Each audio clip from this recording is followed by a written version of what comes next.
The purpose of this demonstration is to show how PenSpring fills a need in a space that is not well served in the industry, particularly when it comes to translating or facilitating translators.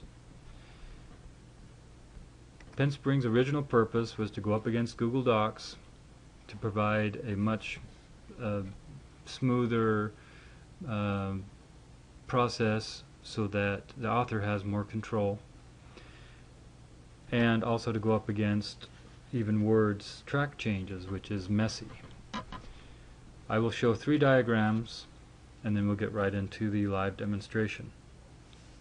Here we see a diagram of 3 translators working on the same document. I'm going to click on this diagram, make it closer. We see that PenSpring then works sentence by sentence with an open editor. Next we'll see working with publishing. The latest discovery that PenSpring implements is uploading an InDesign file, which is very complex, how translation can be done, and then produces separate files, a whole set of separate files for each InDesign language that the editor then can just pick up, modify due to its length, and you're done. Here at this diagram we see that the open community of translators, oops, that's not the open community, this is the open community. The open community with volunteer contributors now facilitates our purposes where we have limited resources in foreign countries where the member translators are doing all the work. PenSpring will allow the open community to do the translation with our restricted, limited number of translators that are members to do the approvals to ensure that all is doctrinally correct as well as clean. So we'll be able to see that. So let's get straight in to PenSpring. I have 3 browsers with one author logging in right now, Audrey, and then the 2 other browsers with their sessions will be Andrew and Joseph. So we'll see how we work with them. Notice here we're going to upload a document. I've already saved that text to just type it in, not so I don't have to type it in, but this is Elder Richard D. Scott. We're going to upload a test file. This is a actual Word document, and notice how all of the formatting, including pictures, and we'll upload that. So including pictures, underscores, formatting, colors, everything is preserved right up into this web-enabled PenSpring, right to where we export it back with all the edits complete. So we're clicking on Elder Richard D. Scott's document we just put in. Oh, let's go look at that. Notice this is the Word document. Notice that please is underscored, in the mind and heart is italicized, and down here powerful and long-lasting influence for good is bolded. This will go through PenSpring with the translation, keeping intact all of the underlines, italics, and underscores. Did I already say that? Bold. Okay. So back to PenSpring. We see the document here. Say for example, well, we're not going to edit it here. This is the authors. So we're going to go over to Chrome where Andrew up here is logged in. He's an editor assigned to this document. Say that we want to change, for example, walk to stroll. So just in our open editor, that hit the database, saved. Notice the page didn't refresh, and we can see the track changes to the right side. So we still have track changes, but notice that our document is the width that the author intended, which will come into play with InDesign and how we're going to do hyphenation, and let the translators do hyphenation and not have to have someone who doesn't know the language to be working with the hyphenation. We're going to go now to Safari where Joseph is logged in.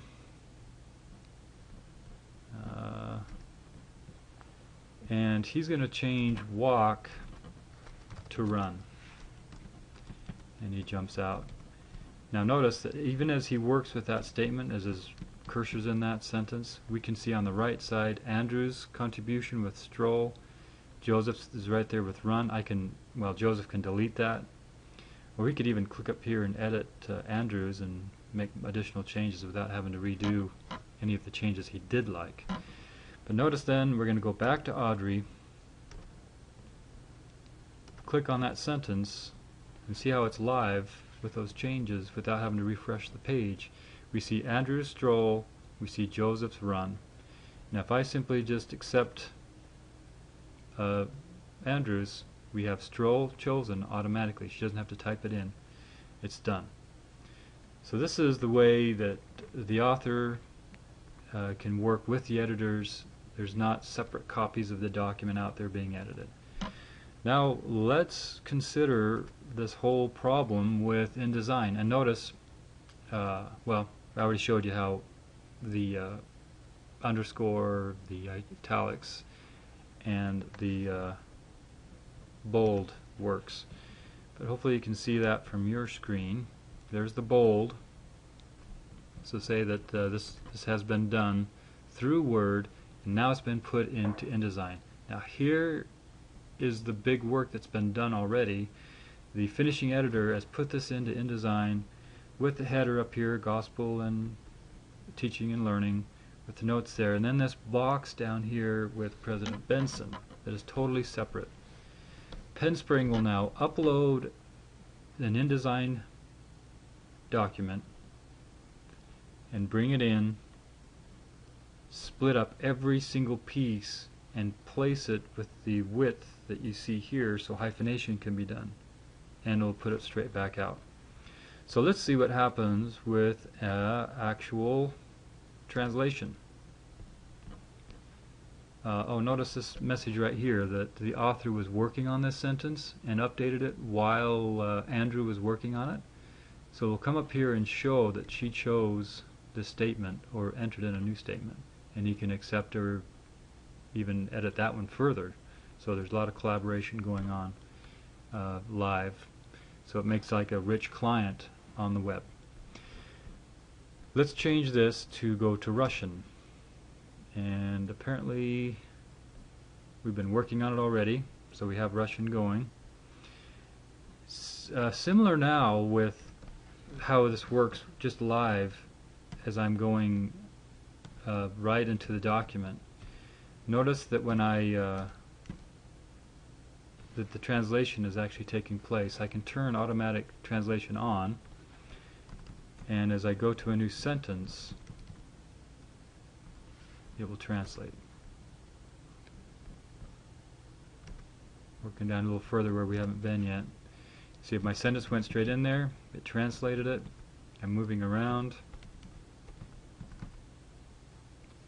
Translates the next one. So now, as a translator, I don't have to type everything. I can go in, I can cut words out, I can make sure it's right, because this is a machine translation and we know they're not perfect. But now we have translations. I'm going to switch over to Safari where Joseph is waiting for us, and we're going to switch him to Russian up here as well.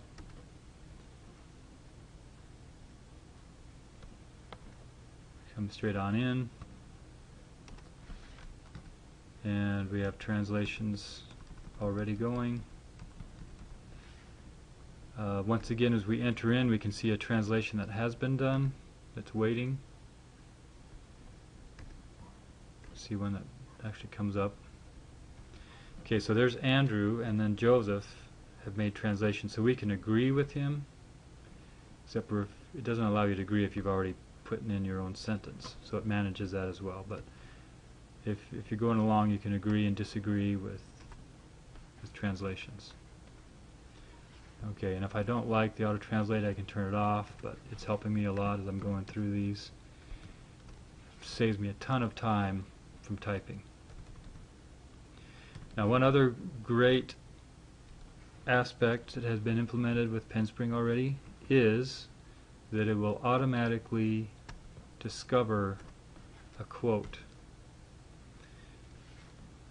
I can't remember where that one is, but we should be able to show you that here at the end of this demonstration, that when I click on a sentence that is recognized as a quotation, from work that's already been translated in 100 languages or more, I'll be able to come over here to the right side, and instead of it just being someone's contribution, it will actually show that this was quoted from President Uchtdorf back in 1999, and I can actually click on that, and it will not only bring over my Russian translation, but it brings over all translations for all other additional translators out there. So when they get to that quote, it'll be locked, they can't change it, it's already been brought in from the library.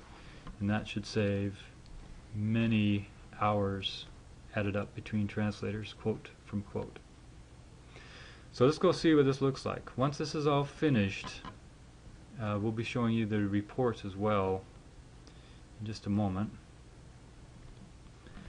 We can then go to InDesign, we'll click on a button, the work's done, and the translation, oops, where'd it go? The Russian translation comes straight on in, and notice that the please is underlined, in mind and in the heart is italicized, and whatever that says, powerful, that phrase is bolded. And that's just that one simple section. PenSpring now will separately translate this box here with President Benson, and with once again with its width. So let's go take a look at the various reports that we're going to be able to see from PenSpring. This report here is just the English version, where we see here that so many edits have been done, there's a sentence count, and there's a word count. This is a little closer view of that. So notice the translation section will fill in just a moment. When we come to translation, we see that where are we at here? Let's see. Well, there's there's 7 different documents we're looking at the same time. We see that the first face language is here, that the Golden Days document is done at 67%. Second phase is at 12%, and third is 0. So these are first face languages, or the top languages such as Russian, Spanish, French, German, most likely. So let's drill down on the Golden Days and see that this first line here is all the first face languages. We see 67% here, 12% down here on the second phase, and the third phase languages are 0% so far. So we see from the 67% that French is done at 55%, German's totally done, Italian is almost done, Japanese is done 100%, Portuguese is behind, Russian is very behind, and we have a due date of October 15th. So let's drill down a little farther to see that a little closer. We can see that on French there's 124 sentences that have been updated so far. Notice here that sentence counts as 225, so that does show that it's 55% done. And there's 3 comments to look at, which can be interesting. We also have a word count. So now we're seeing much more control of being able to see where our documents are located. We have been interrupted. YouTube has a limitation of the length of an uploaded video. So please see PenSpring Live Demo Part 2.